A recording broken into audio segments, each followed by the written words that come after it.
Sir अगर हम बात करें दोनों देशों को बराबरी पिलाने की, तो यहाँ पे एक सवाल ये आ रहा है कि इंडिया की जो करंट सिचुएशन है उसमें करेंसी जो है डॉलर के अगेंस्ट में गिरती जा रही है, 90 रुपए के आसपास पहुँच गई है। तो क्या ये आने वाले टाइम पे इफेक्टिव हो सकता है कि थोड़ा सा रेट कम हो जाए? प्रधानमंत्री मोदी कहते हैं कि हम साथ के बराबर के धरातल पर अपने रिलेशन को स्टेब्लिश करेंगे। बांग्लादेश की अगर हम बात करें तो बांग्लादेश को लेकर के उन्होंने इंडिया को एक फ्री हैंड दे रखा है। उन्होंने बोला था I will leave this two upon the prime minister Modi.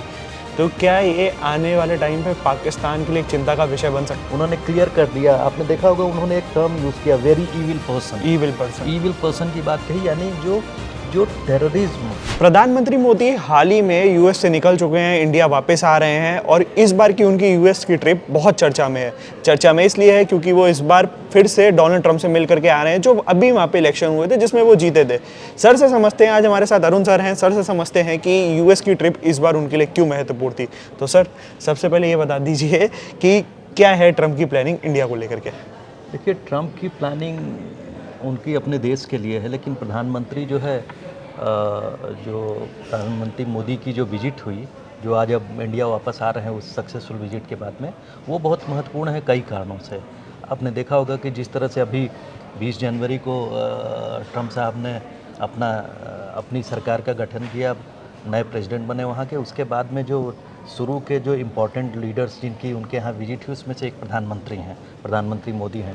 Modi ji की जो आपने देखा, जो यूएस यात्रा में सबसे पहले शुरुआत होती है जो हिंदू एमपी हैं तुलसी गाबार्ड से जी। तुलसी गाबार्ड जो है वहाँ की जो डायरेक्टर ऑफ इंटेलिजेंस हैं, वहाँ तकरीबन 17 एजेंसीज हैं, CIA भी उसी में इंक्लूड है, उसकी वो हेड हैं, वो हिंदू हैं। तो ये उनके साथ अच्छी मुलाकात के साथ शुरुआत हुई। उसके बाद जो वहाँ पर आपने सुना होगा DOGE, डिपार्टमेंट ऑफ गवर्नमेंट जो है, जो उसको जो एक तरह से वहाँ की ब्यूरोक्रेसी में जो परिवर्तन लाने के लिए जो है एलन मस्क जो इंडस्ट्रीज हैं, हाँ, उनको जिम्मेवारी दी गई। उनके साथ में प्रधानमंत्री की मुलाकात हुई और लेट नाइट जो है कल उनकी जो है ट्रंप साहब से मुलाकात हुई। तो उसमें 2-3 चीज़ें बहुत इंपॉर्टेंट हुई। एक तो जो आपने देखा होगा कि ट्रंप साहब का जो नारा है मेकिंग अमेरिका ग्रेट अगेन, तो वो हर तरह का जो ट्रेड रिलेशन डिफरेंट कंट्रीज़ के साथ इस्टेब्लिश करना चाहते हैं अपने हित के साथ में। लेकिन उसी में आपने देखा होगा प्रधानमंत्री मोदी ने जो विकसित भारत की बात की, विकसित भारत का हमारा संकल्प है कि जब 100 साल हमारे जो स्वतंत्रता के पूरे हों 2047 में, तो विकसित भारत हो हमारा। तो उसी के साथ उन्होंने वो नारा दिया MIGA, making in India great again. तो मेकिंग अमेरिका ग्रेट के अगेन के साथ में वो जो नारा सामने स्थापित करता है मेकिंग इंडिया ग्रेट अगेन, तो उसके साथ में आप देखेंगे कि एक धरातल पर, जैसा कि प्रधानमंत्री मोदी कहते हैं कि हम साथ के बराबर के धरातल पर अपने रिलेशन को स्टेब्लिश करेंगे, तो उसी को दोहराते हुए उन्होंने वहाँ उस बात को दोहराया। तो आप समझ सकते हैं कि बराबर के स्तर पर आके दो दोस्तों की तरह जो है वो रिश्ता आगे बढ़ने की ओर जा रहा है। उसमें 2-3 चीज़ें उन्होंने दोस्तों से आपने जिक्र करा तो उन्होंने ये भी बोला कि माय ओल्ड फ्रेंड। हाँ, माय ओल्ड फ्रेंड, क्योंकि आपने देखा कि जो पिछली सरकार में ट्रंप की थी, हाँ, तो उसमें बहुत अच्छे जैसे डिफेंस कोऑपरेशन की बात हुई थी। तो आज भी उसी मीटिंग में जो ज्वाइंट प्रेस एड्रेस हुआ था, उसमें आपने देखा कि उन्होंने जो है डिफेंस कोऑपरेशन बढ़ाने की बात की है और जो डिफरेंट जो फील्ड्स हैं, यानी 500 बिलियन के ट्रेड की बात कही गई है। 500 बिलियन ट्रेड, यानी 2030 तक जो है जो ट्रेड डेफिसिट हुआ है इंडिया और उसके बीच में, जो ट्रेड डेफिसिट यानी जो व्यापार की एक तरफा जो हो रहा है, तो उसको वो करने के लिए जो है ज़्यादा से ज़्यादा जो है भारत के साथ रक्षा समझौता हो, एनर्जी रिलेशन, एनर्जी कोऑपरेशन हो, इस तरह की बातें की गई हैं, जिसमें आप जानते हैं कि जिस तरह से प्रधानमंत्री हार्ड बार्गेनर हैं, उसी तरह से जो है प्रेसिडेंट ट्रंप भी उसी तरह से मतलब ज़बरदस्त बार्गेनर हैं। तो दोनों जो है एक तरह से व्यापार के लिए, पर्सनल रिलेशन अलग चीज़ है, लेकिन दो देशों के बीच में जब ट्रेड के लिए बार्गेनिंग होती है तो दूसरे ढंग की होती है, जिसका आपने देखा एग्जाम्पल देखा कि उन लोगों ने जो है क्लियरली कहा कि वो अगर मेकिंग अमेरिका ग्रेट की बात करते हैं तो मैं भी मेकिंग इंडिया ग्रेट अगेन की बात कर रहा हूँ। तो ये बहुत इंटरेस्टिंग आने वाले समय में इस पे जो है मुझे लगता है कि दोनों देश के लिए ये अहम समझौता हुआ है कल देखा जाए तो। सर अगर हम बात करें दोनों देशों को बराबरी पिलाने की, तो यहाँ पे एक सवाल ये आ रहा है कि इंडिया की जो करंट सिचुएशन है उसमें करेंसी जो है डॉलर के अगेंस्ट में गिरती जा रही है, 90 रुपए के आसपास पहुँच गई है। तो क्या ये आने वाले टाइम पे इफेक्टिव हो सकता है कि थोड़ा सा रेट कम हो जाए? जैसे कि देखिए, ट्रेड रिलेशन के साथ बढ़ने के साथ ही आपस में जो कॉन्फिडेंस पैदा होता है, तो उस समय जो बीच में आपने देखा होगा कि जो जो करेंसी का वो हो रहा है, वो जो सरकार बदली, यूएस ओवरऑल जो जो वर्ल्ड इकोनॉमी थी उसका भी एक असर पड़ रहा था। और इस समय जो अल्टरनेट करेंसी की बात हो रही थी कि जो जो डॉलर का डोमिनेंस है उसका उसका डोमिनेंस कम किया जाए, इस तरह की भी एक थ्योरी ट्रम्प के आने के पहले चल रही थी, जिसमें आपने देखा होगा कि इंडिया ने भी जो तेल खरीदने की बात हुई तो रूस से जो एग्रीमेंट किया, रूस के साथ में या ईरान के साथ में तेल खरीदा जा रहा था, तो उसमें हम डॉलर में नहीं खरीद रहे थे। और इस बार जब ट्रम्प के आने के बाद में फिर से वही बात हो रही कि अगर अगर डॉलर को मजबूत करना हो, अगर वो अमेरिका को ग्रेट बनाने की फिर से बात कर रहे हैं, तो उसमें जाहिर सी बात डॉलर का डोमिनेंस उसी तरह से बना रहेगा।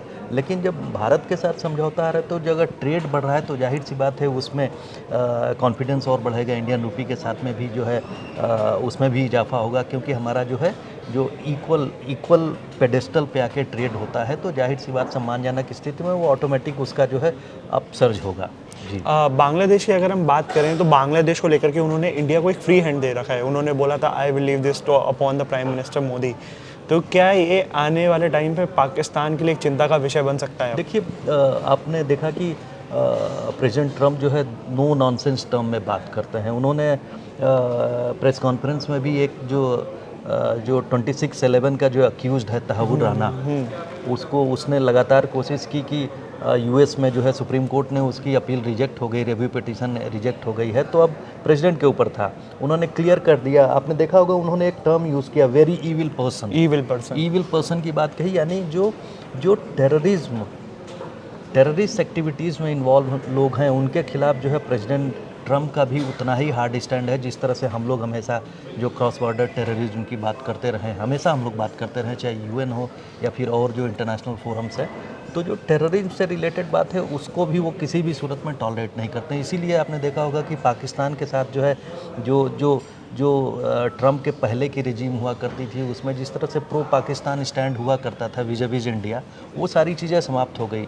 वहाँ व्यापार की बात होती है तो भारत जो है ट्रेड रिलेशन में, यानी विकसित जो भारत का संकल्प है उसमें इन सब चीज़ों को छोड़ते हुए जो है आगे बढ़ने की बात हो रही है। इसीलिए तहव्वुर राना का जो प्रत्यार्पण कहते हैं, प्रत्यार्पण के लिए उन्होंने एक तरह से नोट दे दीजिए है, तो ये बहुत स्ट्रॉन्ग सिग्नल है जो लोग जो है इस तरह की एक्टिविटीज़ में इन्वॉल्व हैं। बांग्लादेश के लिए जाहिर सी बात, बांग्लादेश के पीछे इस समय किसका हाथ है? बांग्लादेश में जो है आईएसआई समर्थित जो जमात है वही एक्टिव है, तो वो, और उसके पहले बांग्लादेश की स्थिति दूसरी हुआ करती थी। बांग्लादेश जो है ट्रेड रिलेशनशिप में आगे बढ़ रहा था, और लेकिन इस समय क्या हुआ, जब वो हार्ड लाइन एलिमेंट्स आगे आए तो उनका ट्रेड भी इस समय चौपट हुआ है। भारत के साथ अच्छा ट्रेड हुआ करता था, वो भी चौपट हो गया है। तो इस समय हमें जो एक्शन लेने की बात है कि साहब हमारे अगर जिस तरह से लोगों के खिलाफ वहाँ पर हिंदुओं के खिलाफ एक्शन हो रहा है, जिस तरह से वहाँ के जो हार्ड लाइनर यानी इस्लामिस्ट जो तबका है वो सोच रहा है कि एक तरह से वहाँ से क्लिंजिंग कर दी जाए, तो जाहिर सी बात है हिंदुओं के हितों को सुरक्षित रखने के लिए भारत एक हार्ड स्टैंड ले सकता है। अगर व्यापार की बात करें, आपने व्यापार का भी शब्द अगर यूज़ करा कहीं F-35 जेट्स को लेकर के डील हमें आगे देखने को मिल सकती है, जो कि भारत में सैन्य शक्ति को और मजबूत करेगी। तो इससे इंडिया की जो आर्मी है उसको कितना फ़ायदा देखने को मिल सकता है? ये एक विशुद्ध ट्रेड डील है। अमेरिका के पास डिफेंस इंडस्ट्री, जो वर्ल्ड की डिफेंस इंडस्ट्री टॉप एक तरह से मैन्युफैक्चरिंग जो कंपनीज हैं वहीं पर हैं, तो उनकी जो अर्थव्यवस्था में वो ज़बरदस्त रोल प्ले करते हैं। तो जाहिर सी बात है, अगर मेकिंग अमेरिका ग्रेट अगेन की बात हो रही तो उनके जो ट्रेड को जो है उसको बढ़ाना होगा।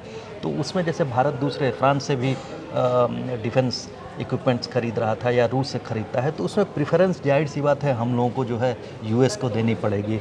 इसीलिए आपने देखा कि यूएस से उन्होंने जो प्रेस कॉन्फ्रेंस में अनाउंसमेंट किया, उन्होंने क्लियर कहा कि भारत जो है हमारे साथ ये इन विमानों को खरीदेगा, और उसके साथ डिफेंस कोऑपरेशन की बढ़ाने की बात हुई। आपने देखा होगी कि जो प्राइम मिनिस्टर मोदी ने भी अनाउंस किया कि जो हमारा टारगेट जो है जो बायलैटरल जो ट्रेड है उसको डबल करना है, $500 बिलियन करना है बाय 2030। इसीलिए उन्होंने कहा कि ताकि जो है वो जो टारगेट रखा गया है 2030 का ट्रेड रिलेशन को आगे बढ़ाने के लिए, ट्रेड रिलेशन से यानी जब व्यापार आगे बढ़ता है तभी प्रगति बढ़ती है, आप जानते ही हैं। तो उसी हिसाब से अगर हमें विकसित भारत बनना है 2047 तक, तो जाहिर सी बात अमेरिका जैसे देश के साथ में हमें जो है, अब जबकि आप जानते हैं कि बगल में हमारा एक पड़ोसी जो है चाइना जैसा एक सशक्त, जिसकी इकॉनमी हमसे 5 गुना ज़्यादा है, तो उससे कम्पीट करने के लिए हमें एटलीस्ट जो है उसको क्वेश्चन करने के लिए भी जरूरी इंटरनेशनल राजनीति में आप जानेंगे। आपने देखा होगा कि क्वाड की भी बात की, स्ट्रेंथन क्वाड जो है 4 देशों का एक समूह है जिसमें कि जो यूएस है, इंडिया है, ऑस्ट्रेलिया है और जापान है। तो ये चारों देश एक होके ताकि इंडो पैसिफिक में पैसिफिक रीजन यानी जिसमें चाइना एक महत्वपूर्ण देश है, तो चाइना को स्कैटल करने के लिए क्वाड का मजबूत होना भी ज़रूरी है। इस तरह की भी बात चर्चा में आई है। अगर अपने लास्ट सरप्राइज क्वेश्चन की तरफ बढ़ते हैं, ये है कि प्राइम मिनिस्टर ने ये बोला है कि इंडिया इज़ न्यूट्रल। लोगों को लगता है कि इंडिया जो है रशिया की तरफ है, नहीं, बट इंडिया इज़ न्यूट्रल। उन्होंने ये बात रशिया यूक्रेन युद्ध के लिए बोली है। तो क्या आने वाले टाइम पे इंडिया जो है मोर इंक्लाइन टुवर्ड्स यूएस होने वाला है, और उसका जो है जैसे कि रशिया एक हमारा अच्छा फ्रेंड रहा है, उसने हमारे साथ उतना एक तरह से बोले ना कि गद्दारी टाइप का नहीं करा है जैसे यूएस ने कभी कभी कर देता है, जो यूएस सपोर्ट कर देता है पाकिस्तान को, रशिया की उस तरफ से देखने को हमें नहीं मिलता है। देखिए, तो इसमें मैं एक बात कहूँगा कि इंटरनेशनल रिलेशन में जो अपने देश का हित सर्वोपरि होता है।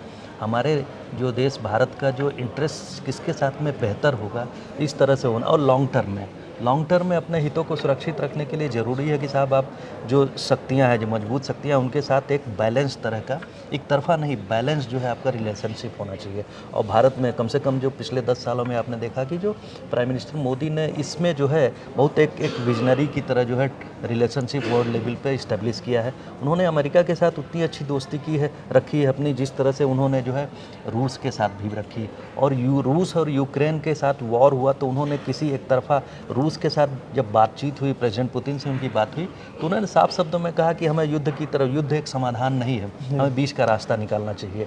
और एक तरह से देखा जाए युद्ध का समय नहीं है। हाँ, तो युद्ध का समय नहीं है, क्योंकि जिस तरह की विभीषिका उससे आती है, जिस तरह से ड्रेन ऑफ इकोनॉमी होता है, आप देखेंगे यूक्रेन 50 साल पीछे चला गया है, जो एक विकसित विकास के पथ पर ज़बरदस्त था, वो पीछे चला गया है। तो इस सब बातों को देखते हुए आपने देखा होगा कि रूस और यूक्रेन से प्रेसिडेंट पुतिन ने भी बात कर ली, और बात हो गई कि साहब वो जो है युद्ध को जल्दी से जल्दी ख़त्म किया जाए। युद्ध होने से जो अर्थव्यवस्था आगे की तरफ नहीं बढ़ती है, युद्ध से जो है देशों में अर्थव्यवस्थाएं चौपट होती हैं। इसलिए जाहिर सी बात है, न्यूट्रल होने की बात उन्होंने कही है, तो वो जो है जो चाहते हैं कि विकास की ओर सब लोग आगे बढ़ें, इस युद्ध की विभीषिकाओं से बचते हुए। जी, तो ये था सर ने हमें बहुत सारे मीनिंगफुल इंसाइट शेयर करे प्राइम मिनिस्टर की यूएस विजिट्स को लेकर के। ऐसी और भी वीडियोस के लिए बने रहिए हमारे साथ, देखते रहिए Indo.com। Thank you for watching. धन्यवाद।